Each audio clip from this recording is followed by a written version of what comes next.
नमस्कार, मैं बहुत सुंदर एक सोहर लेकर आई हूँ। बीन्द्र ही बन एक कुआना पतलवन पनियाऊ, बहिनी गेड़ूली पकड़ी सीतारो ऐन आंसू ढूरई हो। बीन्द्र ही बन एक कुआना पतलवन पनियाऊ, बहिनी गेड़ूली पकड़ी सीतारो ऐन आंसू ढूरई हो। बहिनी गेड़ूली पकड़ी सीतारो ऐन आंसू ढूरई हो। सखिया गेड़ूली पकड़ी सीतारो ऐन आंसू ढूरई हो। कुटिया से निकले मुनि बात सीता जी से पूछत, सीता जी से पूछियो। बेटी कमन संकट तोहरे जियरा पकड़ी गेड़ूली रो बहू। बेटी कवन संकट तोहरे जियरा पकड़ी गेड़ूली रोबऊ।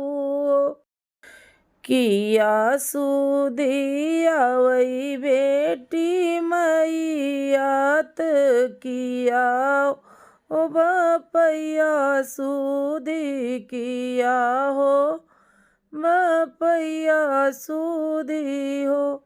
बेटी किया सुधी आवई तोहरे हरि के त हम का बतावऊ, त हम का बतावऊ हो।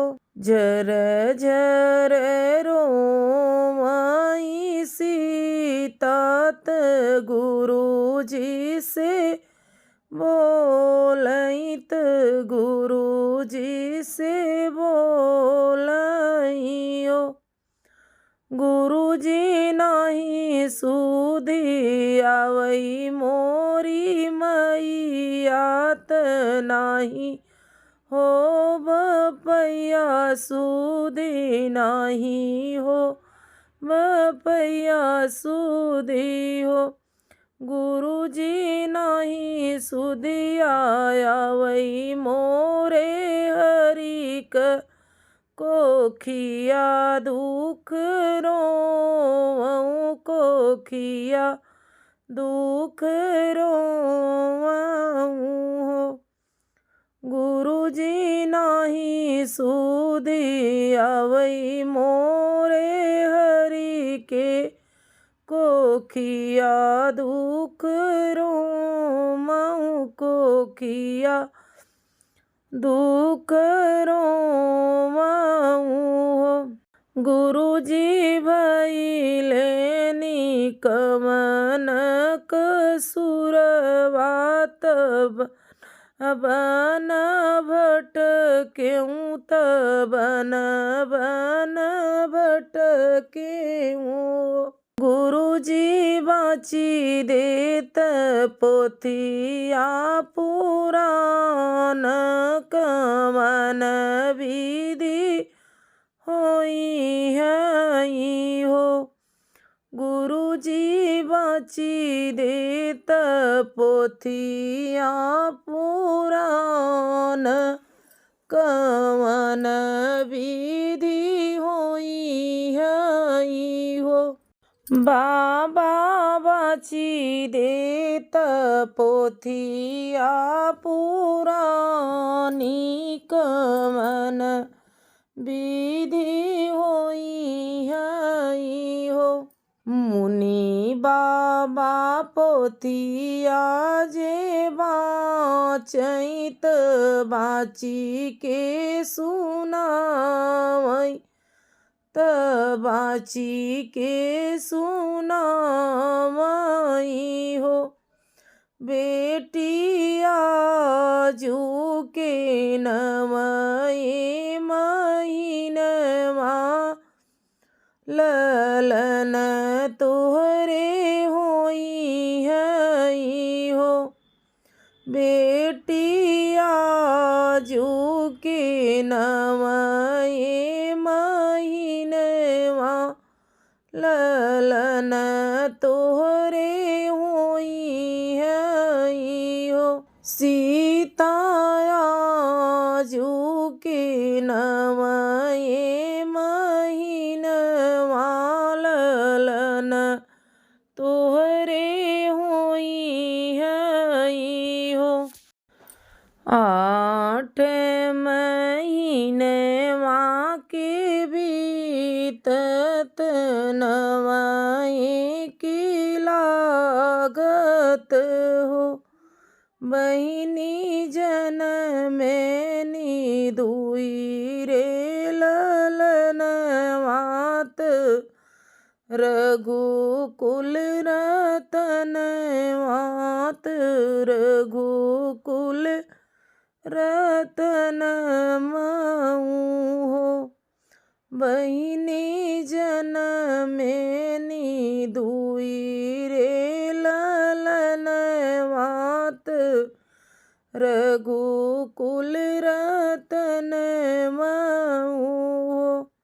बाजई आनंद बधइया ऋषि मुनि हरसइयो। बहिनी देवगण फूल बरसावै त मंगल गावइयो। बहिनी देवगण फूल बरसावै